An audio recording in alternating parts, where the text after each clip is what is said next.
salon de l'agriculture, depuis le stand de la coopération agricole, le Grand Matin Sud Radio, 7h-9h, Patrick Roger. Toutes les questions autour de l'agriculture, et il y en a à se poser évidemment, autour de la souveraineté alimentaire, de la transmission des fermes en fait demain, et puis quel modèle économique. Nous sommes avec Dominique Chargé, qui est président de la coopération agricole. Bonjour. Bonjour. De bon matin évidemment sur Sud Radio. On entendait tout à l'heure un agriculteur qui disait oui, alors dans ce système aussi il y a plein de choses à revoir, l'industrie agroalimentaire et le système aussi des coopératives. Comment ça fonctionne? Parce que je pense que le grand public ne connaît pas ce système des coopératives agricoles sur le terrain.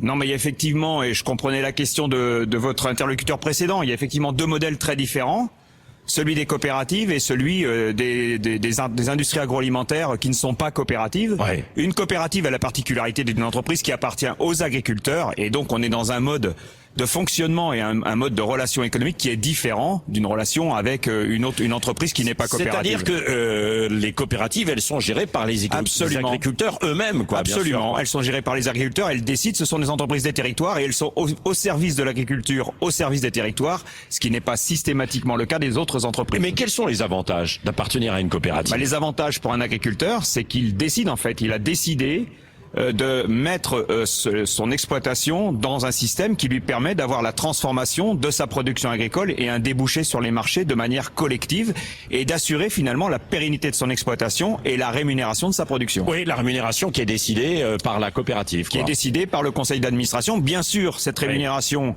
on en trouve sa valeur sur les marchés et c'est pour ça que pour nous c'est important de pouvoir valoriser correctement la production de nos coopératives sur les différents marchés. Oui, Dominique Chargé, il y a un grand enjeu actuellement qui est la hausse des prix, l'inflation. Alors on sait qu'il y a eu des discussions là entre les distributeurs, les industries agroalimentaires et puis vous êtes en bout de chaîne ou au début en tout cas de la chaîne. Comment vous voyez les choses en fait pour demain?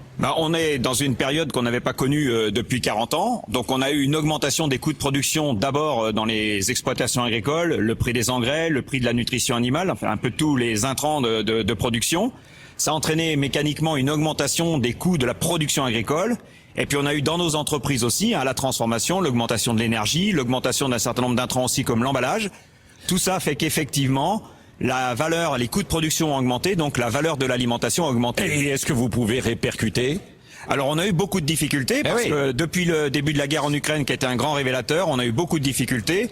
L'année dernière, pour vous citer un chiffre, les entreprises, nos entreprises de transformation ont vu leur marge baisser de 16%. Donc effectivement, quand nos marges baissent de 16%, c'est difficile d'augmenter la rémunération des adhérents des coopératives. Oui, donc c'est l'une des grandes difficultés. Est-ce que ça peut remettre en cause le système français de notre agriculture? Mais il est déjà fragilisé et vulnérabilisé.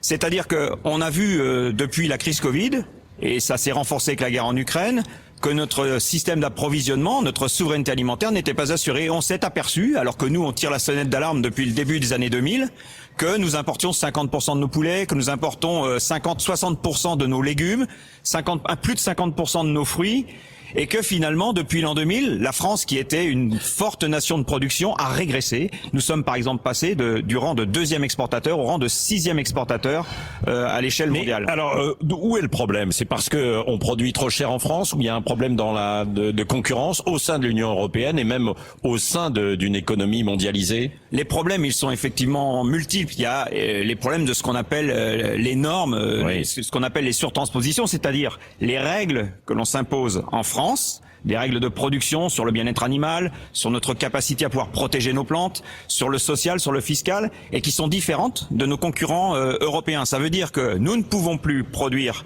certaines catégories de produits, alors que nos concurrents européens, l'Allemagne, la Pologne, les Pays-Bas, peuvent les produire. Ils ont à peu près les mêmes règles quand même, non? Eh bien, pas tout à fait, puisque nous sommes effectivement dans la même Europe. Oui. Ce que nous réclamons, c'est que les règles décidées à l'échelle européenne puissent s'appliquer de manière unilatérale à tout le monde. Nous sommes trop vertueux en France. C'est pas comme ça que ça se passe, parce que effectivement, la France a tendance à surtransposer, c'est-à-dire à faire plus que ce que demande la réglementation européenne, peut-être pour de bonnes raisons. En tout cas, ce qui est sûr, c'est que pour nous, ça se traduit par des distorsions de concurrence et une moindre compétitivité sur les marchés. Oui, vous aviez rendu un rapport qui avait été remis, je crois, d'ailleurs au ministre de l'Industrie, Roland Lescure, il y a quelques jours. Dominique Chargé, est-ce que demain, notre agriculture en France est véritablement menacée? Un agriculteur sur deux a plus de 50 ans. Quid de la transmission? C'est ce que nous disait l'une de nos invitées agricultrices tout à l'heure ce matin à 7h15. Oui, le renouvellement des générations, à la fois en agriculture, mais aussi dans l'ensemble de nos entreprises de transformation de la production en alimentation est un enjeu majeur. Il faut que nous rendions effectivement nos métiers plus attractifs. Et dans le rapport que nous avons rendu à Monsieur Lescure, nous mentionnons d'ailleurs un certain nombre de points sur lesquels nous devons travailler pour faire en sorte que nous soyons plus attractifs. Il y a un vrai problème, c'est effectivement autour de la qualité des emplois, évidemment de la rémunération, mais également de la modernisation et de la robotisation de nos activités, parce que les activités agricoles sont des activités contraignantes. Il y a un autre point important, c'est celui du risque. En agriculture, vous travaillez avec un risque permanent, qui est un risque sanitaire, qui est un risque climatique, et on doit pouvoir aussi mieux se prémunir des risques que nous avons, parce qu'une grande partie de ce que les agriculteurs ont comme difficulté aujourd'hui tient au fait qu'ils sont constamment dans un risque qui n'est pas couvert. Oui. Des gens qui nous écoutent et qui se disent tiens, peut-être que je pourrais envoyer mes enfants ou moi-même dans une reconversion, aller vers l'agriculture. Si vous aviez un argument pour les attirer, parce que là il y a un discours quand même pessimiste, donc ça ne donne pas forcément envie, quoi. Non, nous ne sommes pas pessimistes, et moi je pense que non, mais bon, attendez, l'ambiance n'est quand même pas très joyeuse, quoi. Non, les prix à la production agricole ont considérablement augmenté l'année dernière. Le revenu des agriculteurs sur l'année 2022, en tout cas leurs marges, se sont améliorées, et c'est très bien. Et je pense qu'il faut continuer dans ce sens-là.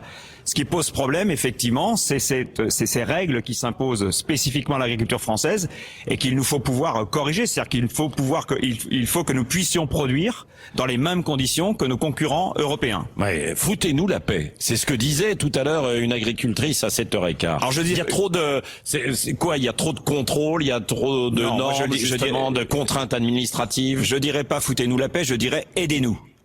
Aidez-nous à trouver des solutions alternatives aux molécules qui aujourd'hui doivent être retirées et dont nous savons que nous ne pourrons plus les utiliser dans quelque temps. Aidez-nous à construire des réserves d'eau pour que nous puissions arroser. Aidez-nous à faire en sorte que nous soyons protégés de ce que nous avons aujourd'hui comme accident sanitaire ou accident climatique. Aidez-nous. Non, ne nous foutez pas la paix, mais aidez-nous. Aidez-nous. Bon, ben voilà, c'est le message que l'on retient. Puis je poserai cette question justement au ministre de l'Agriculture qui sera à ce micro, Dominique Chargé, donc tout à l'heure, Marc Fesneau, à 8h15, 8h12, 13 même, juste après Éric Nolot et le journal qu'on va retrouver dans un instant. Merci. Nous sommes en direct ici au Salon de l'Agriculture qui va refermer ses portes, évidemment, dimanche. Il est 7h55. Patrick Roger revient dans un instant dans le Grand Matin Sud Radio.